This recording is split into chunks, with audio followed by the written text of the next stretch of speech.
Hello everyone, welcome to our live streaming. We are today's moderator. My name is Taiki and my name is Shoya. And today's guest speaker is Mr. Martin Roque. Thank you for coming today. Thank you for having me, everyone. Okay. We want everyone to have a wonderful time through this interview session with Marty-san. Anyway, so Mr. Marty, are you ready to start? I am indeed. Let's do this. Yes, thank you. First question is, why did you decide to work for an educational institution? A very good question to start off with. So thank you for that, Raiki-san. I got into education due to my family. My parents are both were in education in New Zealand, and I had a passion, and I actually was a chef in a former career. And then when I moved to Australia, I ended up in education accidentally, but I found it in a way that I could bring some of my knowledge across to future students wanting to start their career. So the institute that I work for now with TAFE Queensland is a vocational, practical, technical college, which basically helps students gain qualifications that would meet the industry requirements. And cookery and chef is one of those training programs. So I had a really strong passion to sort of bring some of my experience and knowledge across. But also I have a really strong interest, and I'm really motivated by seeing students find their journey to their future careers. And I say careers because I think as we get further and further along, we see that many students coming through change careers many times in their lifetime. I myself have changed multiple careers in my lifetime, and I can see the future doing the same, if not more often than what we're seeing now. Thank you. Yeah. Thank you for answering you. We got the background of your career choice. Thank you. That's okay. Okay, next question. What are the advantages of studying at TAFE? Another good question. Thank you for that, Shoya-san. Studying at TAFE is really different to what most people will be used to in regards to studying at university. Obviously, with university around the world, it is very similar. You have big lecture theatres, you have tutorials, you have a lot of study preparation, and you might do exams at the end of your semester to sort of recap all the study that you've learnt through. Now, a lot of that study, I'm not saying that university is bad or anything like that, because I went to university and I loved it. But I think what we need to explain is that TAFE is vocational education. it is slightly different to the university sector in regards to we not only do theory-based learning, but we also do practical-based learning as well as industry-based experience. So 3 very key components to our sector. And I like to share this with everyone in regards to making it a little bit easier to understand. And I'll use my cookery experience as an example. So when you have students in a classroom, we might talk to them about how you deal with different ingredients. Let's say tomatoes. And we talk about the tomato and, you know, the texture, the size, the flavor and everything else. But then when we go into our kitchens, so you've learned about the tomato in the classroom, we go into the kitchen and we learn to cut the tomato, we learn to cook with the tomato, apply it to salads, apply it to garnish on plates. But then that's great in a practical simulated environment. You've got no customers, no one's paying for your recipe. So what we like to do is then we take that knowledge and experience you've learned from the theory to the practical kitchen. We now apply it into a real world situation, which is either a restaurant, a cafe, a hotel, an event center, where you will undertake supervised training to be able to go, right, you know, I'm cooking with tomatoes and I've got paid customers on the other side who are paying for my meal. And so that way students are actually transitioning what they're learning in the classroom to what's happening in the real world. And it's a real connection between the two. So the advantages of studying with TAFE is that you get those elements of being able to understand the practical side of it as well as the industry side of it. And we do a lot of different areas of study. Nursing, so we actually have our nursing students undertake practical assessment in hospitals with real patients. You know, they will have to check their temperature, change their beds, extract blood, give out medication. Obviously, a lot of stuff that you see in hospitals with nurses. Another example is childcare teachers. So we train childcare teachers up. We go and put them into childcare centres where they are working with children under the age of 5 years old. Of course, I do stress that this is all under supervised conditions. So that way our students understand what the industry is about. The second advantage of studying at TAFE is that it's a shorter duration of study. And most of our programs vary from about 6 months up to about 2 years. So the benefit of this is that then students get the skills they need for the job that they want to get.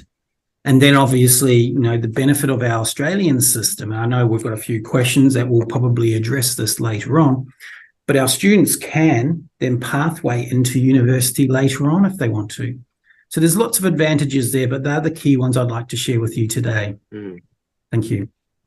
Thank you for your very valuable comment.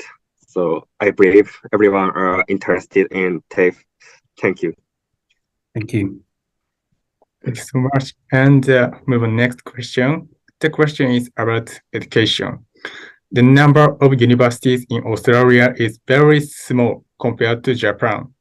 How does the number of universities affect education in the country? That's a very, very interesting question to ask. There is actually no special formula about the number of universities and the impact of education based on the countries that students are studying in. I do understand that in Japan, and I have been there very many times, the number of universities is very, very large. And I think in Australia, we have approximately 40 universities here. But for my sector, we probably only have about 13 institutes across the country. Now, within my institute, I have 60 campuses. So we are quite large in ourselves as a single provider, but in comparison with many countries, we're very small. So it does have some advantages of being quite small. We've got a very small population compared to Japan and many other countries, but we've got a very, very large country. You know, it dwarfs many other countries around the world. But the thing is a lot of our population are condensed to certain areas like Sydney, Melbourne, Brisbane, Perth, and Adelaide. Now, the idea around the number of universities is that we also get to specialise in certain areas. And that's because of the demographics that we have in Australia. So, for example, if you wanted to live in Cairns up by the Great Barrier Reef, the universities and technical institutes up there have some special programs of study that are relevant to that area. Now, obviously, if you're interested in marine biology, that's a place I would suggest students go up to, because obviously you couldn't get a greater backdoor to study in than the Great Barrier Reef. The same could be said for many other locations where universities may specialise in certain areas. It might be business, it might be political science. If it was political science, as an example, Canberra being the capital of Australia, where all the politicians and our nation's government houses, it would make sense for students that want to learn political science to study in there. Again, you're in the environment of what you're learning. So it's almost like being in an incubator and you're sort of learning what you're going to come out at into the industry. For my sector, we do have a lot of speciality based on our location of Queensland within Australia. So there's a lot of programs that we don't offer that some of my counterparts in, say, New South Wales or Victoria do offer. And that's totally okay, because I guess they've got particular components or areas of study or resources that would support the study in that particular region. Again, I talk about marine, we talk about the marine side. We do marine construction as an example. So we build boats. We teach students how to build super yachts, boats, jet skis, watercraft, and we also do luxury yachts as well. We've got a big marina on the Gold Coast with one of the world's largest boat manufacturers there that we partner with. Now, no one else in the country does it but us. So, if students want to learn how to build luxury boats, they'll come to the Gold Coast and study. So what we start to find is that some institutes become specialised in particular areas. And I understand in Japan and many other countries, we have universities that do very similar things. And at the end of the day, it really comes down to what you want as a student and the outcomes that you want as well. So to answer your question, yes, we do have a very small number compared to Japan, but it doesn't affect the education too much. In fact, it actually can benefit the education journey and your experience as a student, depending on what you want. Lifestyle, employment opportunities, study outcomes, all link up to your end goal. And I know that with any goal, with any student, you want to study, you want to be able to then start your career. And obviously then, build your experience up in your career. And whether it is something that's designed to take you around the world, make you financially stable, grow your knowledge, open up your own business. These are things that every student around the world has very similar ideas. So the numbers don't have too much of an impact. Let's just say that. Thank you. Thank you for answering. We got about the universities in Australia and the advantages of small amount of universities. So thanks so much. That's okay. So next question. Australian junior high schools have more specialized subjects than Japanese junior high schools, but how does this affect them? Yes, the Australian junior schools do have and are starting to develop a lot of specialised subjects. And that is purely because it helps students understand where they want to go to in their study journey. And I guess, I think we're starting to see movement away from everyone learning maths, English or science, because some students might be more creative, other students might be more technical. We are starting to see the rise of, new jobs, the rise of new industries, the rise of new technology and the study needs to be a reflection of these new emerging industries. You know, we could sit here 10 years ago and go, what was a social media manager be doing? Today, we're asking, what does an AI manager be doing? What is augmented reality? You know, the fact that we're sitting here virtually talking to each other from different parts of the world, you know, years and years ago, this was very, very basic technology. Today, it is part of our normal everyday practice. Social media is another thing, the way we connect with people. So the next generations of students coming through, they are almost going to be going into jobs that we haven't even thought of yet. So the subjects that are being created are almost like a foundation to starting to connect with those future industries and jobs of the future. I do know that our connection with the junior schools here and high schools is that we like to see that some students might not be the academic variety. They are more practical, they are more technical. They like to become automotive mechanics, or they might become chefs, or they might become IT software designers. So what we see is that there's this shift to go, if I do some study with TAFE while I'm at school, that can be a good combination to getting into a job earlier and also gaining some skills at the same time. So what we're seeing in Australia is many, many years ago, you had the school sector, then you had the vocational sector, and then you had the university sector.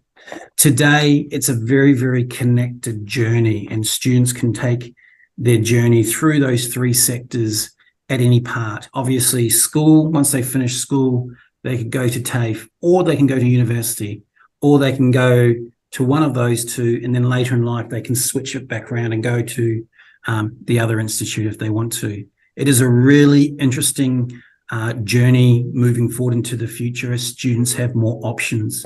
And so with more options, we need to look at the subjects they're learning, and we start to see the rise of more business subjects, the rise of more digital technology subjects. And I can speak this from personal experience. I have two daughters in high school here in Australia, and one wants to get into sports psychology, the other one wants to get into digital technology. And so they've already got their ideas of where they want to go, and the subjects need to reflect that journey. So it's giving more students choice to be able to then create their own journey. So I hope that answers your question. So thank you very much for that. Thank you. That is interesting. So junior high school in Australia helps students to connect their liking thing and interested industry or thing. Thank you. Thank you. Thank you. And move on next. This is about, question about education. What kind of education encourages student independence?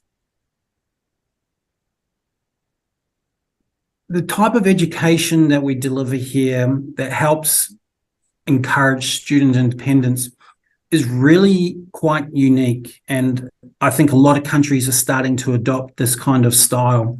So one of the things that we have here is around expression of thought.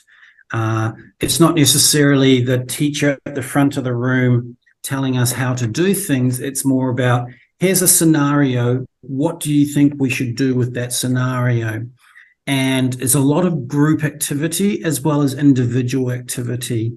And the idea around that is that sometimes it's developing these unseen skills that aren't really related to your area of study. So if you're studying, say, for example, information technology, and you're doing a cybersecurity program with us, now that program might involve you having to team up with some of your fellow classmates and undertake a project task. Then the other half of the class might be undertaking another project. Then what you realize is that later on, the two projects come together. And with cybersecurity, it might be that one team's the hackers, the other team are trying to protect the computer network. And so you've got two teams with different directives trying to achieve particular outcomes. and then they're challenging themselves. So the idea around that is not only understanding the cybersecurity learnings, but it's also learning about things about teamwork, about solutions, about identifying issues and crisis moments, and then working as a team, and then someone coming up with an idea, and then everyone brainstorming those ideas. So it is something that is quite different to just sitting in a classroom and we've been fed information. It's all about, how do we address a situation? It's strategic thinking, it's out of the box thinking, it's open communication is really, really a key thing to student independence. Plus, it's also a good avenue for students who are in the same mindset as other students. So when we take some of our programs like IT with cybersecurity, you are in the same classroom with other students who are interested in the same industry. You've got, for example, with that course, we have a lot of people who design games online. We have a lot of people who like to hack, for a better word, computer networks. And we have a lot of students who like to, find ways to make the internet and digital technology safe. They all have very similar interests, and it's almost like we're all feeding off the same energy within that same area of study. And that's really important for a lot of students to be able to feel that they're in with a like audience, and that they've been accepted for the same style of thinking. So it does create independence, but it also creates a community, and that's quite important as well. Thank you for answering. I think this is an important way for the student in this global society. So thank you for answering. That's okay. Thank you. So next question. How does a society that emphasizes academic credentials affect students? Yes, this is a one that I find quite challenging in itself. I'm not going to discredit that having credentials will affect students and their outcomes. Some industries, for example, if you want to be a lawyer or a doctor or a nurse or an accountant, you need qualifications to help you obtain employment. And I really respect that some industries retain this licensed requirement. For many of our other programs and areas of study and industry even, the ability to have a credential is not necessarily a requirement. But I do support students seeking out skills and potentially the pathway to credentials and obtaining a qualification would help a lot in regards to finding the right employment or finding the right career. One of the things I think I'd like to highlight that students should really take into account is that it's great to have one qualification. It's also good to have many different skill sets. And you may think about continuing your studies after university and coming back and doing a master's. Some of you might be even interested in doing your PhD. And I totally applaud those people that want to do that. There is another little journey that I like to share with students, which is quite different as well. After doing your bachelor, you might want to come back and do a certificate or a diploma that complements your current qualifications, but expands your skill set. So these are examples where I sit there and say to students, we have a Bachelor of Nursing who become a registered nurse in Australia, and they can work around the world for organizations like the Red Cross. Now, they may want to specialize as a nurse and become an anesthetic nurse.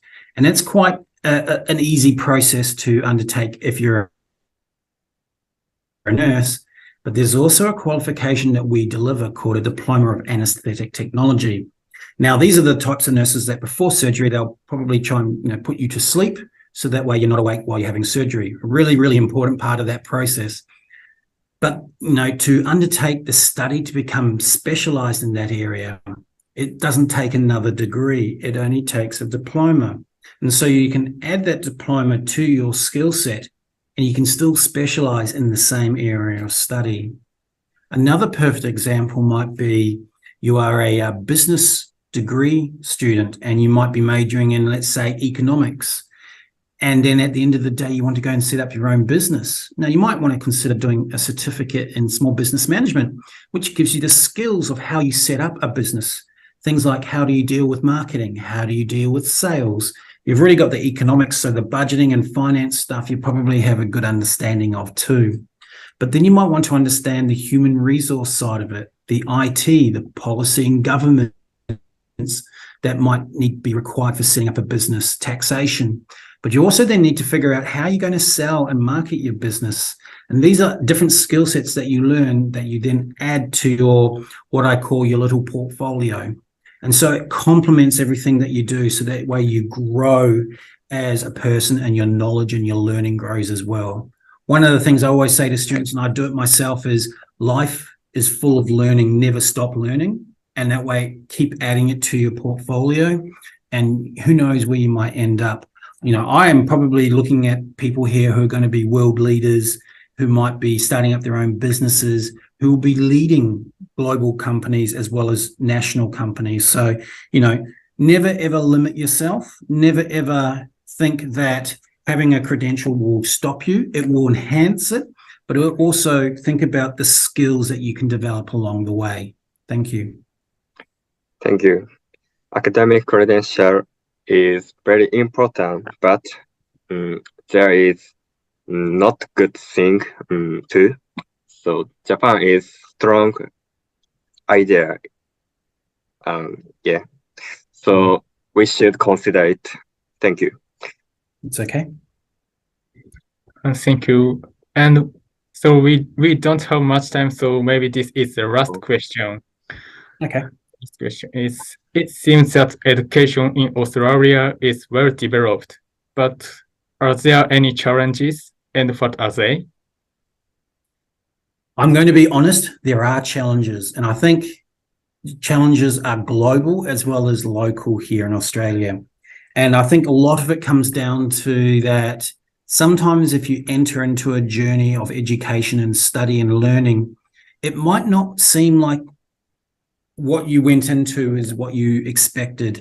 And that's okay. Sometimes you might want to change programs and move to some other new program. That's okay as well. There's all sorts of challenges that come with well-developed systems, and that is that we are constantly changing. We're constantly evolving. Our industries that we work in are becoming more advanced. And what we do in Australia is that we actually are engaged with our industry. So for nurses, we're engaged with the health sector. For automotive, we're engaged with the car industries, and we work with the likes of Toyota, Mercedes, Volvo, just to name a few. But, you know, working with industry, they're telling us what their technology advances are. We apply our learning and we adjust it to meet those industry needs. So our challenge for us as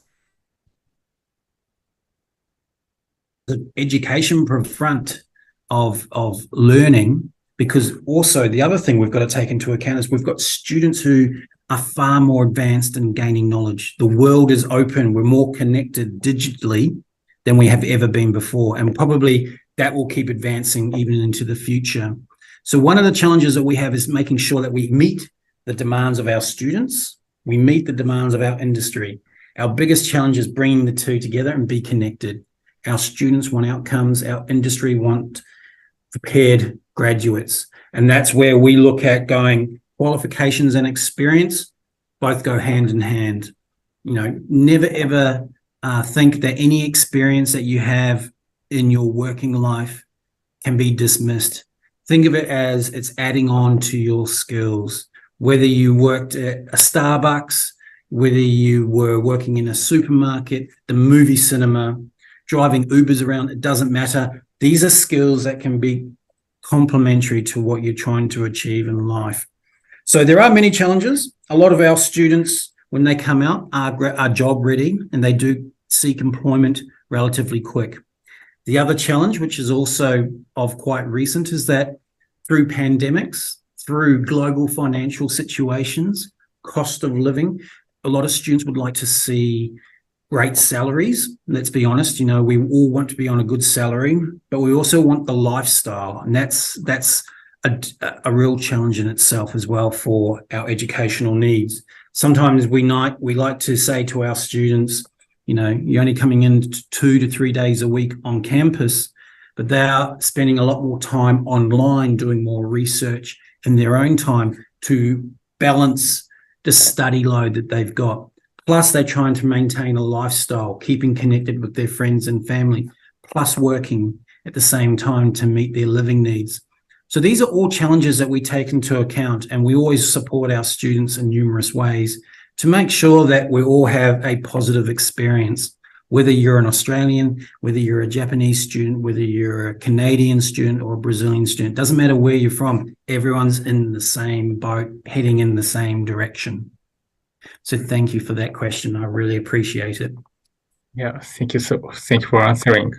I think we got about the challenges in Australia, and I think some point is common to other country such as Japan. So this is difficult question, but we have to solve it. Thank you. Yes, that's okay. I'll finish off with this last saying: challenge yourself, but back yourself. Simple as that. Yeah. Thank you. So it's time. Thank you for your valuable and interesting opinion. Next session will held with Karin, Sarah, and you. They are member of GSP, and Mr. Ben Baden. Topic is working abroad made it a career choice. Please take a look. Thank you for watching our live streaming, and Mr. Rock. Thank you for the session. See you again someday. Goodbye. Thank you. Bye.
Welcome to our live streaming.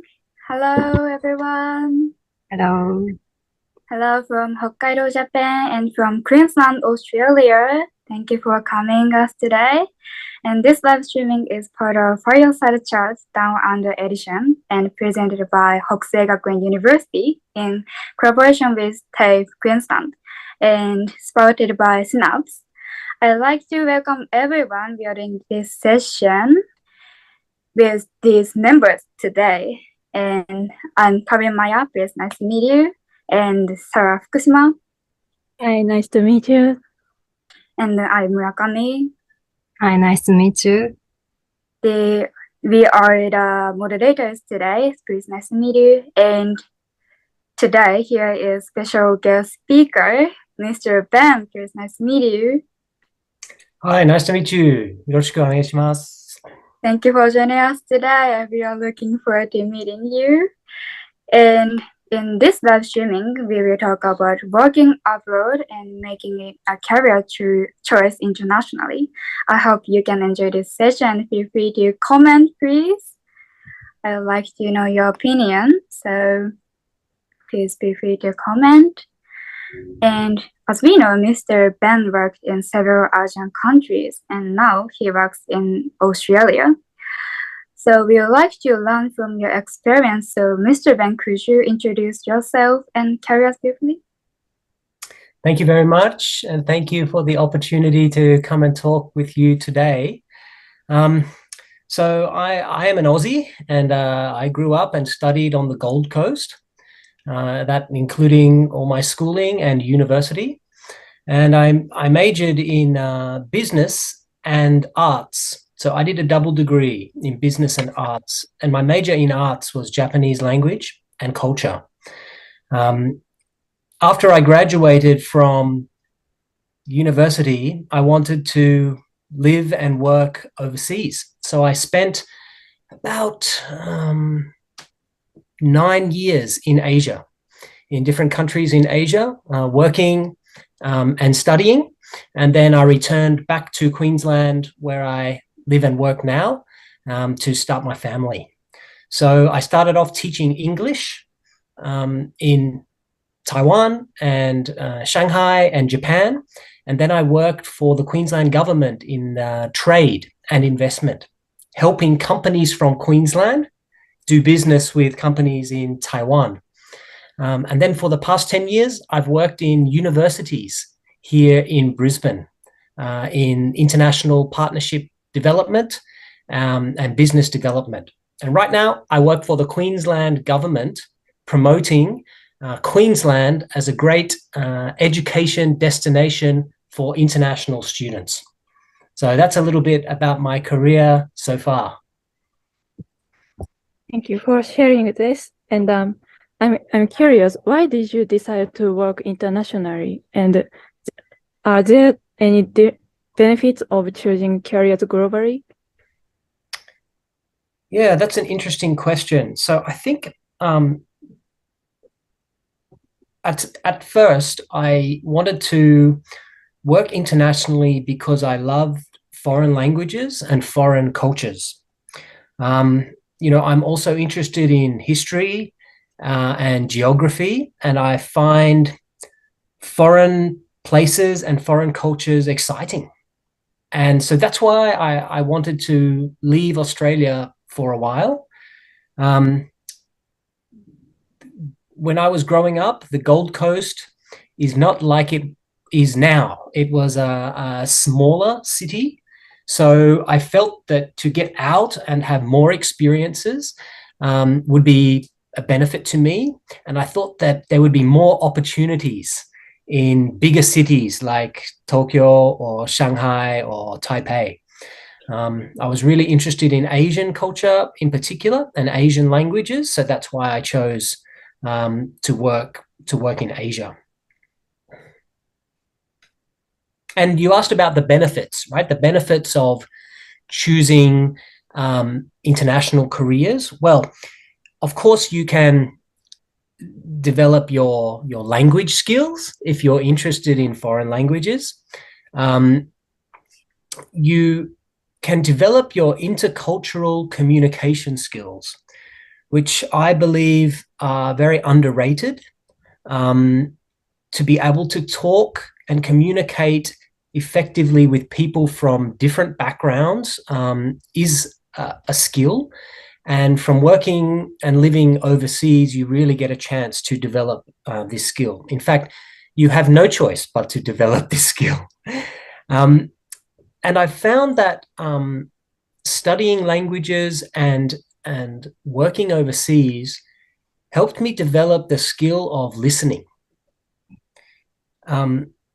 This is a very important skill to be a better family member, a better parent, a better boss, a better employee. If you can listen to people and understand not just what they're saying, but the meaning behind what they're saying and why they're saying it, to listen with empathy is really important. And I think when you study a foreign language, you are tuned in to more than just the words. You have to understand what's behind the words. So that has become really, really helpful for me in my career so far. Yep. Yeah, thank you for sharing. And you worked in Asian country for more than 10 years. And after that, you go back to the Australia. And what are some charming point to work in Australia and like Australia? Yeah, the main reason I moved back to Australia was for family. And here in Queensland, we just have a fantastic lifestyle.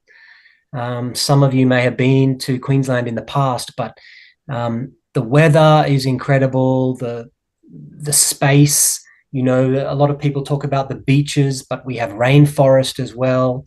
And, you know, I plan to start a family. So I wanted my children to grow up in a place where there is a beautiful environment that they can explore. Also, the education system here, I think, is very good. It encourages creativity as well. You know, living in Asia and teaching in Asia, I know how tough and how stressful it can be for students. And so I didn't want my own children to have to go through that education system in some countries where they are studying for a long, long time, and then after school they need to go to the juku, you know, the cram school, most nights after school. So that was a reason for coming back. Also in Queensland, we have a lot of opportunities for people who have worked overseas and have international skills, because we have a big trade and investment sector. Education is Queensland's largest service export, which means there's a big education industry here. And that's why I've worked in universities over the past 10 years. So lifestyle, environment, education system, opportunities, these were some of the main reasons why I moved back to work in Queensland. Yeah, that's a very good point in go back to the Australia. Yeah, and I found some comments in here, and some people say hi, like, so Araki-san, hello, like that. Hi. Thank you for comment and thank you for coming. Yeah, please send any questions through. If you have any questions, feel free anytime, and maybe we can cover them at the end. Yes, feel free to comment freely. And yeah, I back to the questions. And as you said, you have changed your careers and you have worked in different countries, right? Then what did you keep in your mind when you decided to move and moved actually?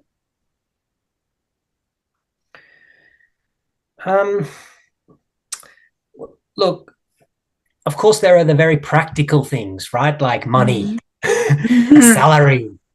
Where am I going to live? What job am I going to do?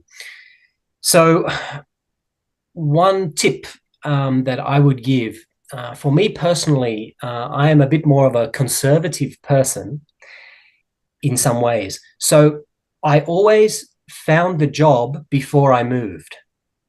So when I moved from Gold Coast to Taiwan, I already secured a job in Taiwan, so that when I arrived, I had a place to go, and then 2 days later, I started work and I had my job. When I moved, to Shanghai, I already had booked into a university to study Mandarin Chinese. Before I moved to Tokyo, I lined up a job teaching English in Tokyo. So this, I think, is quite important for me, because it can be difficult to find work, right? Even in your own country, where you understand the language and you understand everything and you have connections. If you go to a country with no connections and it's a foreign language, it can be difficult to find work. So that was one thing that was in my mind a lot. And as I said, family was a big consideration for me to move back to Australia. But also, I was considering salary as well.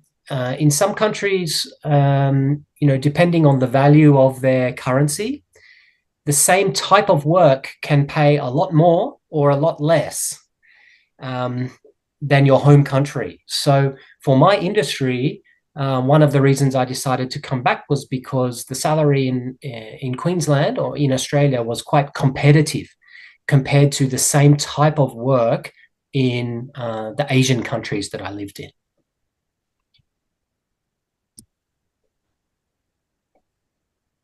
Yeah. Then what are the difficulties of working abroad? It's challenging for sure. So it's not always easy. It sounds very attractive and very sexy to say, oh, I lived and worked in Paris for 3 years. But the reality is that there are a lot of cultural differences that you need to overcome, including, language and food, and even how to do business and work in a different culture. There's also things like bureaucracy. Do you know that word? Bureaucracy is like paperwork, or the very many steps that need to happen in order to achieve something. So, for example, when I moved back to Japan for the third time to work in Japan, it took me a long time to get my work permit. I have to take the paper to the kyakusho. Then I have to go and get the hanko and stamp it. Then I have to go to the shiakusho, and then they have to stamp it there. Then I have to pay some money. Then I get the receipt, and then I have to go back to the kyakusho again. Then I have to go to my employer and get them to sign. So this is a type of bureaucracy, that many countries have. Some countries have almost no bureaucracy. So it's very free and very loose. And that's not fun either, because people don't know the rules, people don't know what you need to do, and they can't advise you what has to happen. So these are some of the challenges around a different type of society to your home country and different to what you're used to. Another difficulty of working abroad is that eventually, if you come back to your home country to live, one day you might, your friends and sometimes your family may not always understand or appreciate the experiences that you've had overseas, because maybe they've never been to the country that you lived in. They don't speak the language. They've never been there. They don't understand much about it. So it can be a little bit hard to relate sometimes. Yeah. Especially if you stay away from your home country for a long time and you come back after 10 years, like me, and then you go to catch up with friends from university or friends from high school, and your experience and your life has been very different to their life. So sometimes that's challenging. And from a working point of view, it can be difficult for employers when you're looking for a new job to understand the work that you've done overseas, because they also have never been in that situation, right? And I understand that in Japan, this can be a challenge for Japanese students, who maybe study overseas or work overseas and then come back and they want to find a job in a Japanese company. And the Japanese employer looks at their resume and says, oh, you spent 4 years in Tunisia.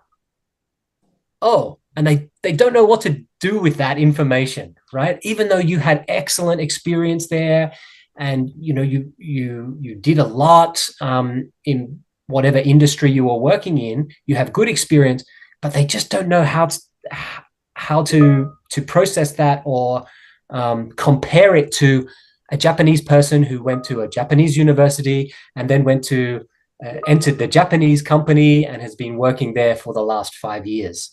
So when you work overseas and you need to come back, I think it's very important for people to be able to clearly talk about their positive experience and the value that they bring to a new company in the job interview, and to be able to clearly write it in your resume and in your cover letter, to make it very as easy as possible for the employers to understand about this mysterious person who spent 5 years working overseas in a foreign country.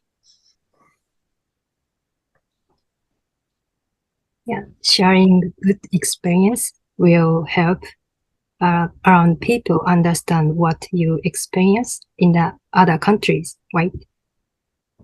Yeah, thank you for sharing. Yeah, that's right. So it's up to you to really think about, what you learned when you were overseas. Not just the job that you did, and maybe you speak a language very well, but beyond that, about things like intercultural communication, and negotiating with people from different countries, or maybe you managed a team and the team was a multicultural team. So you need to think a bit deeper to explain why you should get the job back in your home country. Yeah.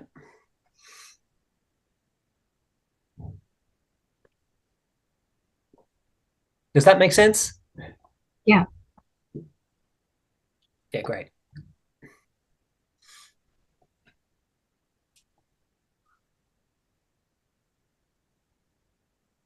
Was there another question?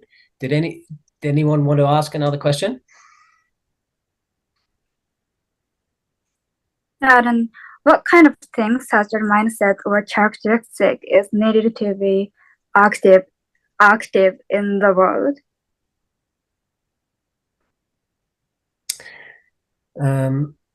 What kind of mindset or characteristics are needed to be active in the world? That's a very deep question you asked there. It's a good question, and a very deep one, Karin.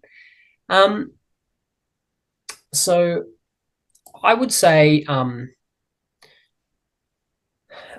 curiosity is very important. To be curious about things.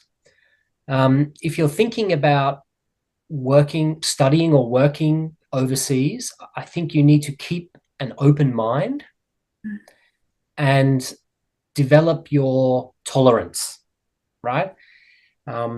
Because, of course, when you travel and you're working, everything is going to be different to your home home country. So you need to build up your resilience because it isn't always fun. There are definitely downs and ups, and you need to be able to develop a strong sense of resilience. I'll tell you a quick story. When I was in high school, the very first time I went overseas, I went to Japan on a 4-month, like a student exchange 留学生みたいな program. And on Christmas Day, I was playing tennis with my homestay family, and it was very cold, and I was hitting the ball, and I felt a pain in my chest, a really bad pain, and I couldn't move. And in fact, I could hardly breathe. And they called the kyukyusha, ambulance. First experience in an ambulance, and it's a Japanese ambulance. And it took me to the hospital, and anyway, I had a lung collapse. It was very painful. So I had to have an operation in a hospital in Chiba-ken. And I was in hospital for, I think, about a month in recovery. My Japanese wasn't great. I couldn't speak. I was 16 years old. My family were back in Australia. My homestay family came to visit me, but it was a lot of time alone in the hospital with old men in other beds around me. And everyone was very friendly, but it was a very challenging time, and I learned a lot from that experience. It wasn't easy, but it did build up my resilience and my curiosity to talk to people and understand about their lives. And eventually I got better and came back to Australia. But nothing is always perfect or smooth. So it's very important to keep an open mind about things. Also, it's really important to say yes to opportunities. When you're overseas, because everything is so different, when people invite you to do things, it's really important, if you can, to say yes. And it doesn't matter if it's something that you've never tried before or something you're not usually that interested in. But if you say yes, it will be a new experience. You'll probably meet new people. You might make a new good friend or two, and you will learn something. It will be another story for your life. If you say no and stay at home and eat cup ramen, then that's okay too, but you're missing out on an opportunity. So the more you can say yes, I think is a key to unlocking amazing experiences and living a really interesting life. And the last point I would say to your question, Karin, is it's important to take yourself out of your comfort zone. Have you heard this term before, comfort zone?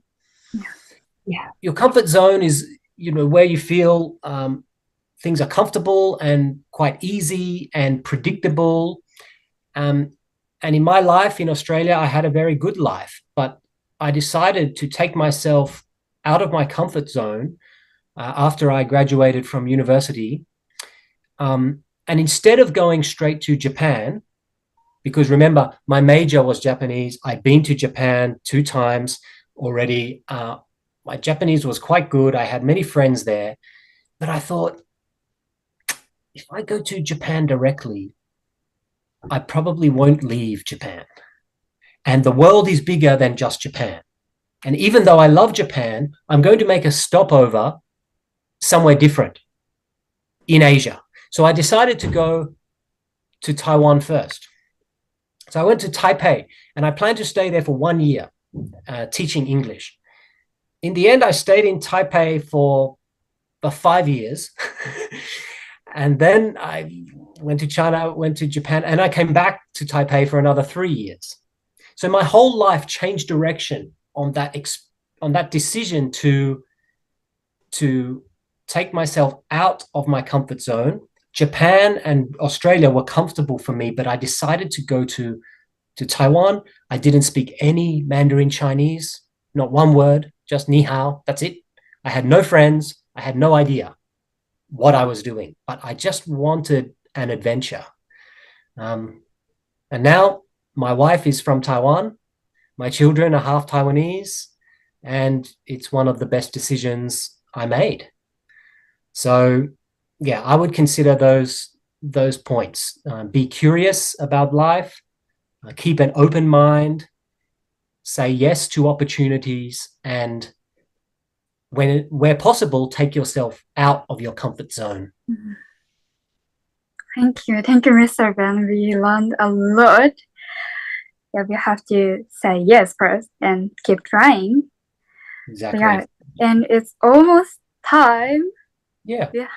We have plenty of things we would like to talk, but we don't have time, so this is the end of this live streaming. And lastly, Mr. Ben, do you have any advice or comments for people who like to try to work abroad? Look, working abroad is not for everyone, right? It doesn't suit everyone's personality or everyone's lifestyle. So you don't have to go abroad to get a different experience. You know, you are all in Hokkaido, right? It might be a very different culture to go down to live in Kansai to work, you know, or go down to live in Kyushu. Or you don't need to go to the other side of the world to have a new or different experience. So what I've talked about today doesn't just apply to overseas, but in many cases it can apply to, you know, within your own country, because it's not possible for everyone to go overseas. Also, if you try to work overseas, but you don't like it, and you come home after 3 months or 4 months, you get homesick, and you come back to your home country, that's not a failure. Yeah, that's not a failure. That's a learning experience.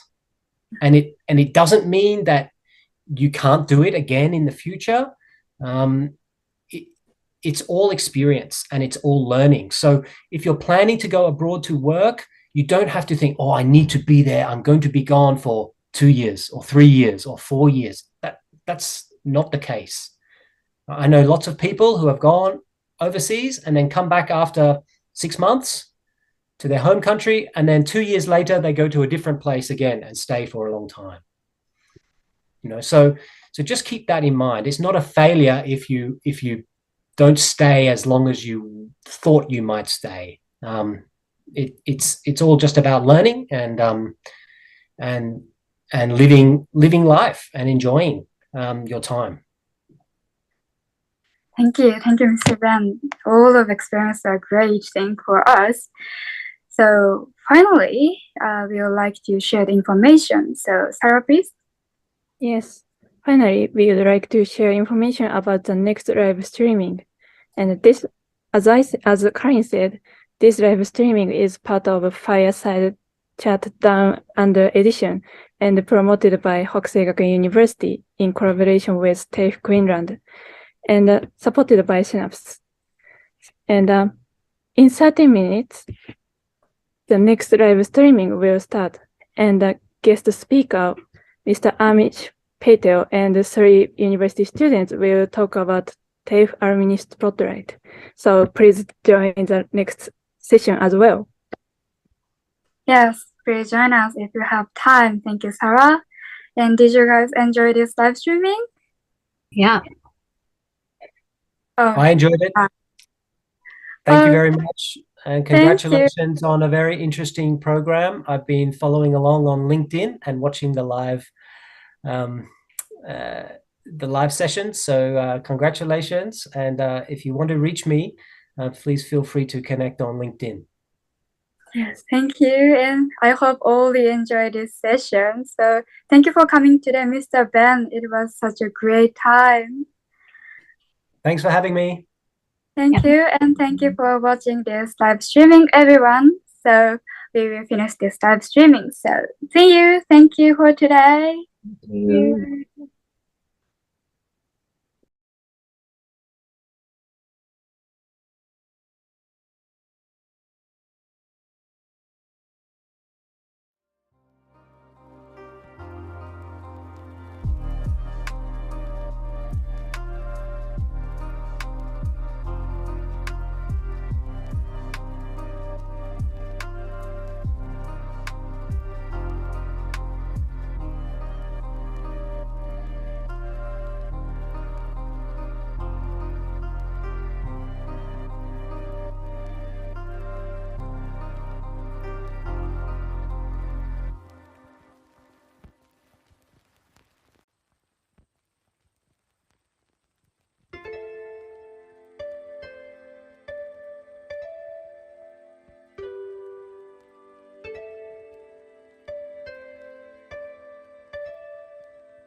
Hi, welcome to our live streamings.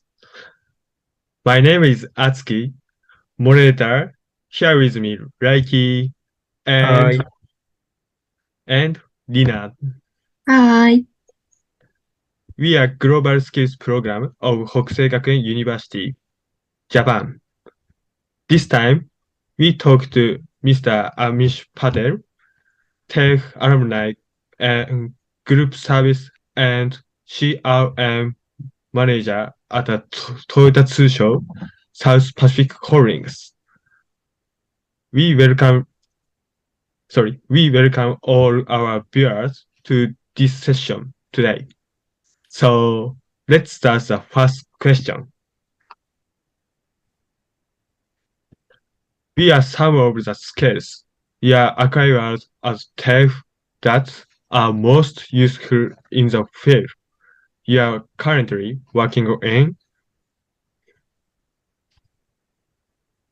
I think reflecting back on the key skills was a communication, I would say, which I thought I had to master. And the biggest part was emotional intelligence, because I was going for a promotion. So I needed to have something with me which have got emotional intelligence, looking at people, working with different environments, working with different cultures, something which was important for me. So that's what I acquired from TAFE, yes. And a very practical way of doing it. It also helped me to also open my mind to a lot of principles which were there. I knew, but I didn't know how it was taught theoretically and how those aspects work. Thank you. Good question. Thank you for answering, Amish-san. So I can know about culture and so on. So thank you for answering. Hi. Hi. So what are the advantages of studying in the TAFE? Personally, I started studying when I was somewhere around about 48 years old. When I started studying in TAFE. Before that, I was studying. So this was basically, it was a tertiary kind of education for me. I wanted to get an understanding of the emotional intelligence, as I say, and in leadership and management, how do I fit into that role, And what amazed me was that the experienced staff were able to accommodate somebody like me, with gray hair, with spectacles, not wearing a backpack and moving around with jeans. So that was, I think, the best part of it. So they were able to talk to me in the way I would understand, and also understand my needs. Because I was working when I was studying in TAFE, and also there was a lot of travel which was involved in my work. So they were flexible with those kind of stuff. Another thing which helped me a lot was TAFE has got an RPL kind of a facility, which is recognition of previous learning. So people like me who already have worked a lot in my field or has got some experience in certain areas, we were allowed to be exempted for many courses or many subjects which were there. So the assessment of the counselor was also very spot on, and they would tell me, okay, fine, you've done this, now you're going for here, you're going for a promotion here, you're thinking you're going to get culturally challenging environment, maybe you have to travel in so many countries, so maybe you should do emotional intelligence.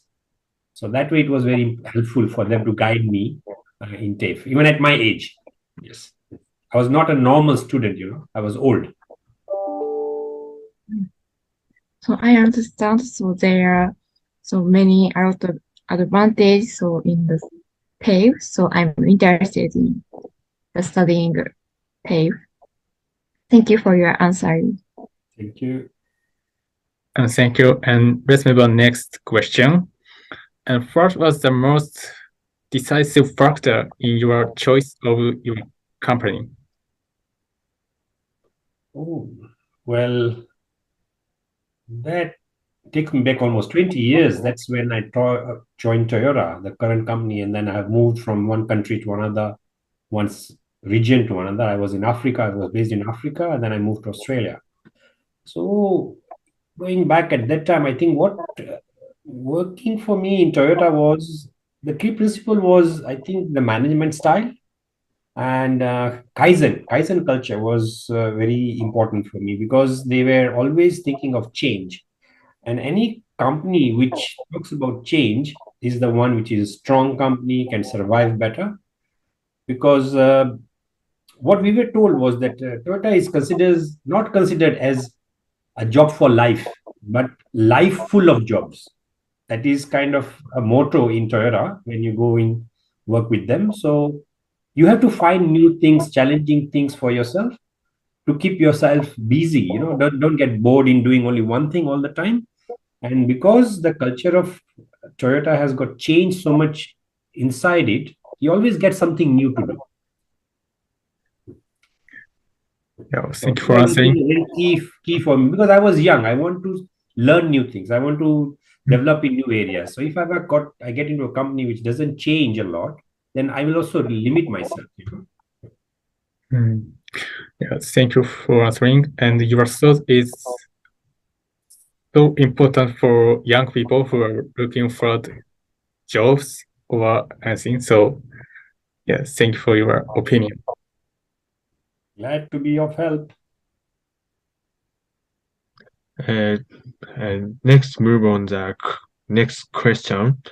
So, what are the key factor in career choice for young people?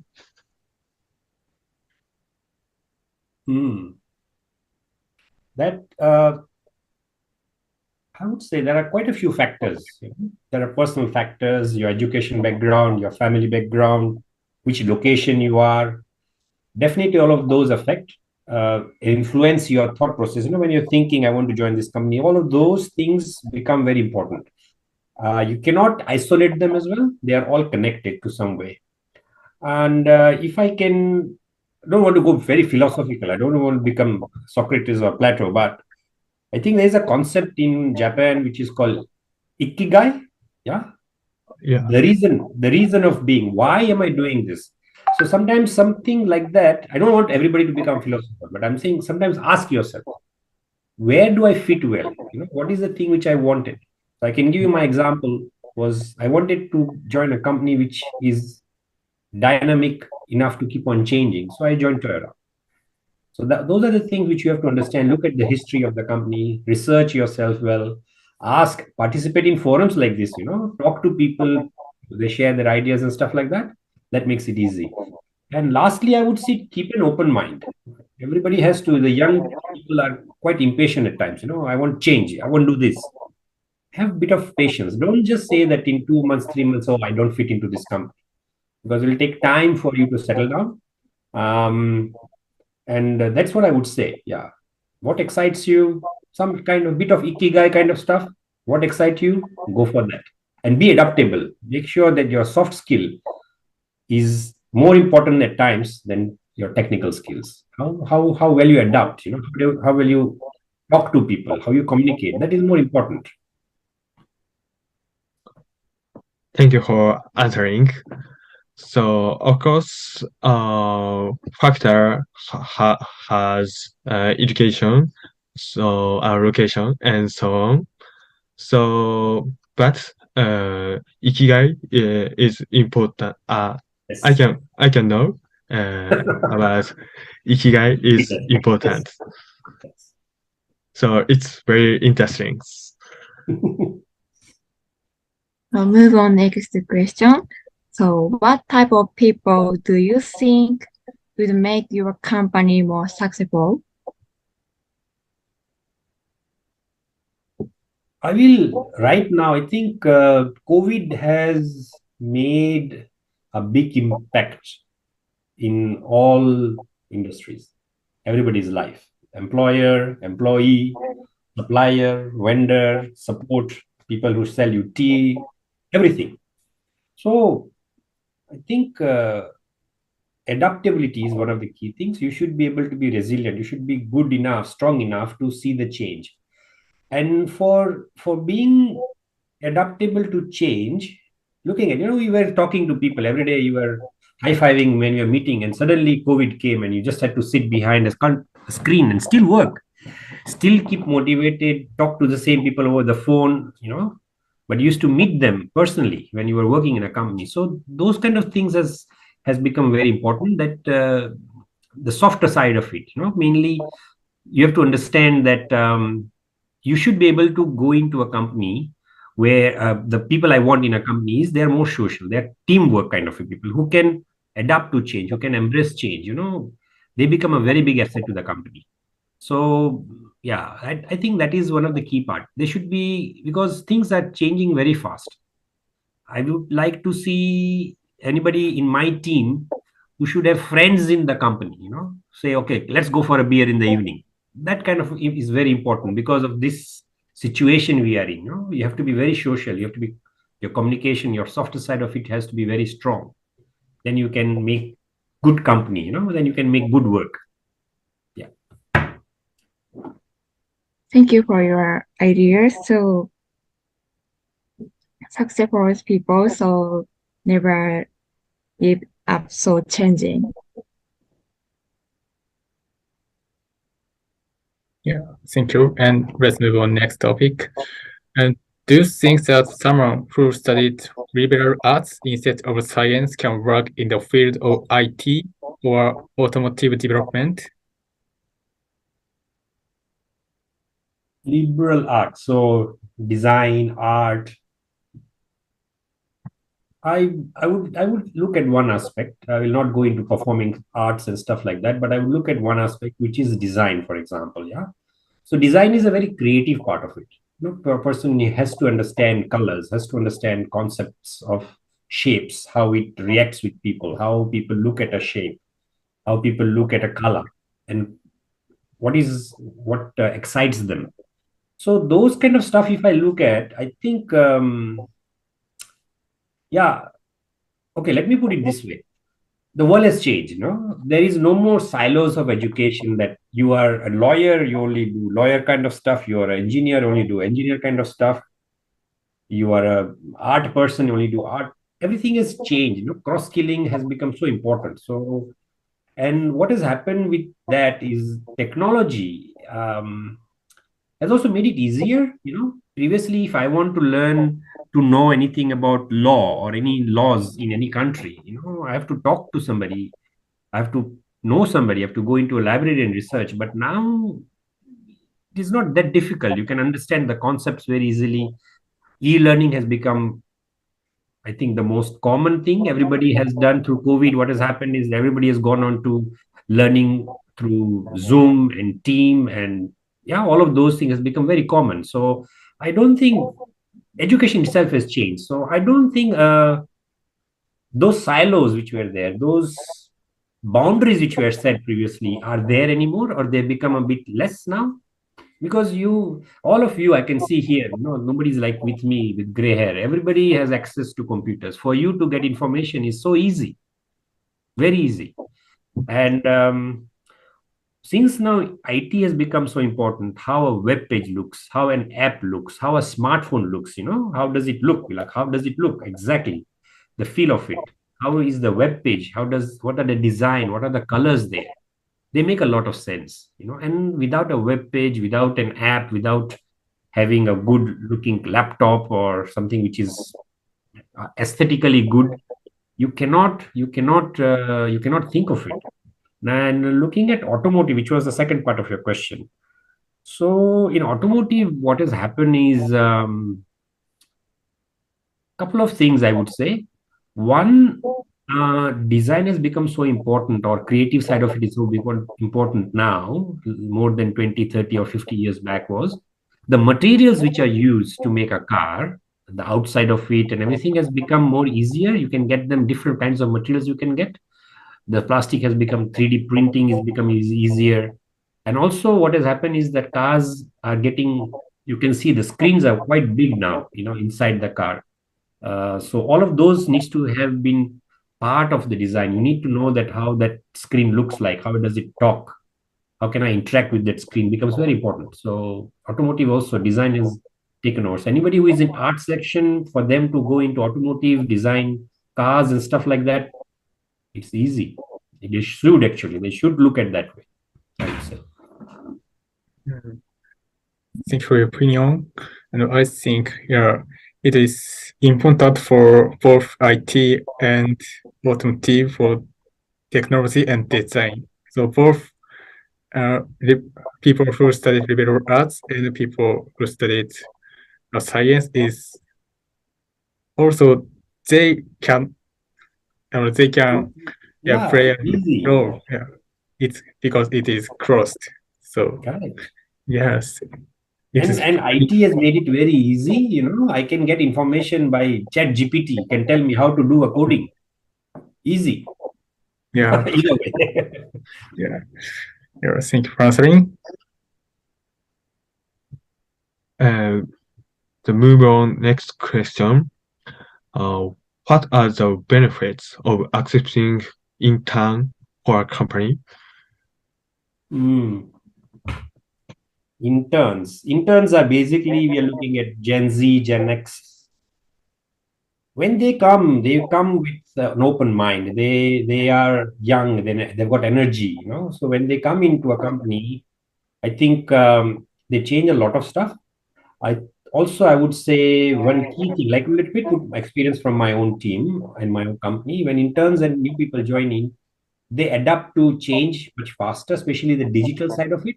You know, for them, they say, okay, Teams are easy to use, Zoom so easy to use. But somebody is older like me, you know, or even somebody more older than me, they get challenges. So they bring the change much faster. They become catalyst to change. So interns are definitely very important. And they are also, once the interns come in, they also talk about your company with their friends.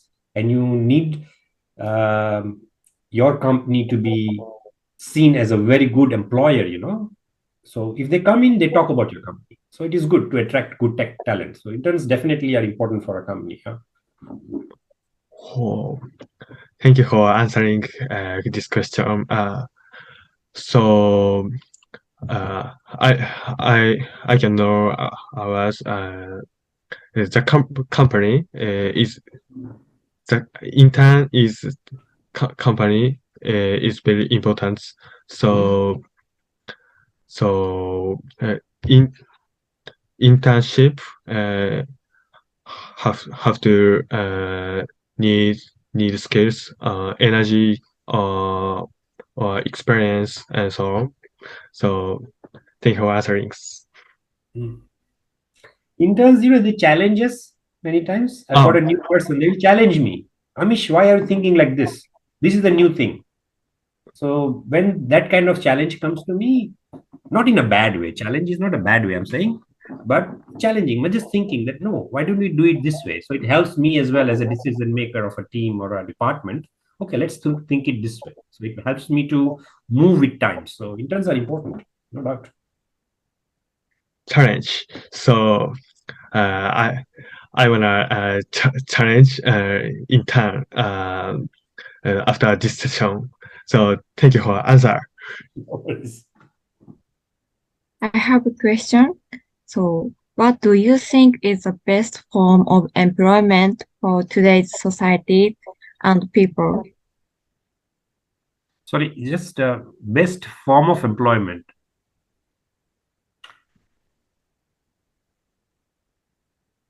So what do you think is the best form of employment for today's society and people? So I'll look at one angle, one aspect of it. Definitely, again, I will look at the Gen Z, Gen X side of it. So the employment which has the change in the paradigm change which has happened in employment, I would say, is more people are looking at a job which are short term. I can work from home. I need flexibility. I need, how do I say, kind of assignment. Give me assignment, give me this much money, then I'm fine. You know, that kind of short kind of assignments. So that I think is something which is very attractive to people. And also for the younger generation, I think that change and that flexibility is a very important part of it. Self-employment, working in startups, working and starting a startup is also something which is very common, which was not something when I was young was available to us as well. So I've seen many people get into startups, young people, 20, they've got full of ideas, they want to do stuff. So, and that is very important to the society. Startups, fresh ideas, people putting in money which has not been tested.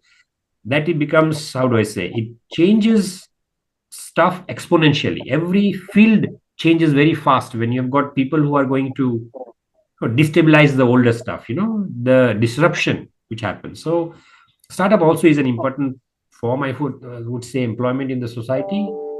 Casual, temporary, maybe assignment based jobs, the jobbers, people are looking at gigs a lot. Gig economy is also very important. And I think also people have gone into working from home totally. So they are, so many jobs I've seen has gone into working from home. So that form of employment also helps a lot, especially if it is a family, young family, 2 kids, maybe working mother. It helps a lot, that kind of engagement, working from home as well. So maybe, I don't know whether I've answered the question, but this is what I think, 2 or 3 ideas which I think of the way I can see what has been the best form of employment. Yeah. Thank you for your sharing. So we have to, so when we are startup, so we have to challenge new challenge things. Very important. So startup employment is very important as well. Struggle, challenge, thinking new, thinking differently. Yeah, that's important as well. Thank you. Okay, our next question is about leadership. What leadership style improves organizational performance?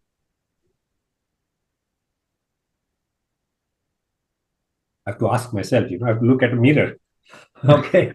I would say, I think one of the key things a leader needs to be a good listener at the first. I think that has to be, the communication is the most important. This softer leader is all about soft skill. You don't have to be the best of the guru, you don't have to be Einstein, you don't have to be Stephen Hawking of a field to become the leader. I think motivating people, getting my team to do the best, I think the main leadership style they should be there. I should be able to push my team to move forward. In short, a good leader, how do I put it? The main important function of a leader is to make new leaders. Let me put it this way. So a leader should always look at that if I'm the leader, my job is to create one more leader, that should be my job. Not one, but many leaders. That should be my job. So I think one of the modern guru right now, or modern philosopher, like Socrates and Plato, Simon Sinek. Everybody knows Simon Sinek, maybe? Simon Sinek is a big, he's a person who talks a lot. So I think what he said once was that great companies don't hire skilled people only and motivate them, but they hire already motivated people and inspire them.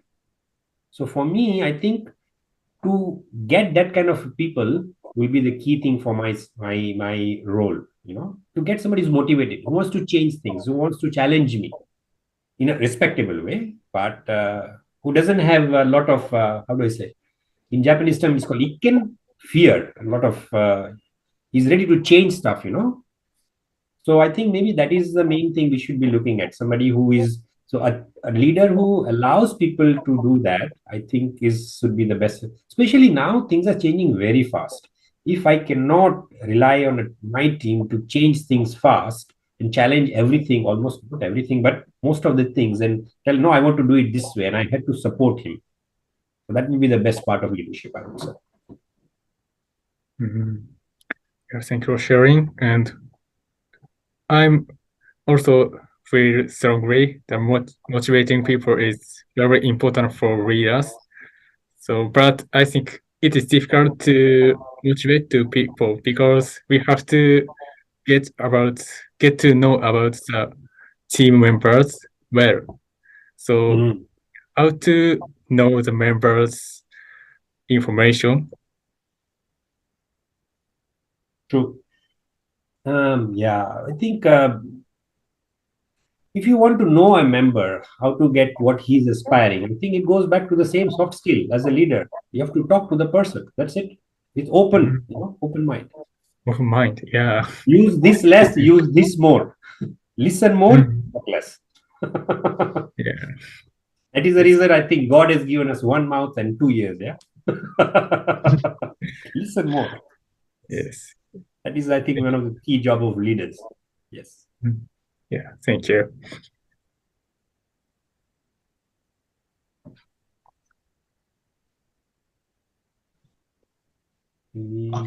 Sorry, Yes. time is averaging soon, so the next is the last question. So, do you have any new challenges you're planning to take on in the future? Personal, maybe remain more fit, maybe run more. I like running, so maybe that is what. But on professional side, our president, just the president who retired just now, Toyoda-san, he has said that automotive is going through a change which we see once in 100 years.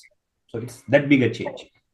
So for us, I think as a professional, we are going through some challenging times, understanding what is happening to automobile industry, looking at electrification, electric cars, all the cars are becoming electric, hybrid. So for me professionally is to make sure that the countries I work with, 7 countries which I work with, I have to make them get closer to the technology. For example, embrace that change. Maybe they need to know how hybrid works, how electrical vehicle works. Bring in that change, be as a market leader, drive those things. Yeah. So for that, I think, again, same, how do we communicate? What is our approach? That becomes the key part. It's just not the technology. It's all about, how do I bring those changes? How do I communicate about those changes? That is the main. Communication is the key part. And it is more important than language skills nowadays. Communication skill is language. People can learn speech to text, Google Translate, but communication, body language, listening more, resilience, active listening, those are the skills which I think is very important nowadays for young people to learn. So they become less impatient as well. Yes, that's what I would say. Thank you for answering your opinion. So after you, it will be fun to see what's the future holds. So thank you for answering. No worries. Thank you very much. Arigato. Yeah, thank you. And time running out. So lastly, Ami-san, please give any comments for us and our audience. I think great forum you guys have. I think it is honor for me to talk to everybody from across the world. So many of them. I think I don't know how many people are listening. I'm not very sure about that.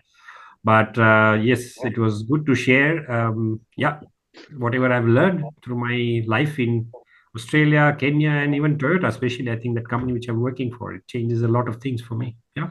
Thank you very much to share my experience. Yeah, thank you so much. Thank you. And yeah, and we have our other GSP members have another 3 sessions tomorrow. So everyone, please check it. Okay. And this is the end of the live streaming. So see you, everyone. Thank you very much. Thank you. Thank you. Bye. Thank you very much.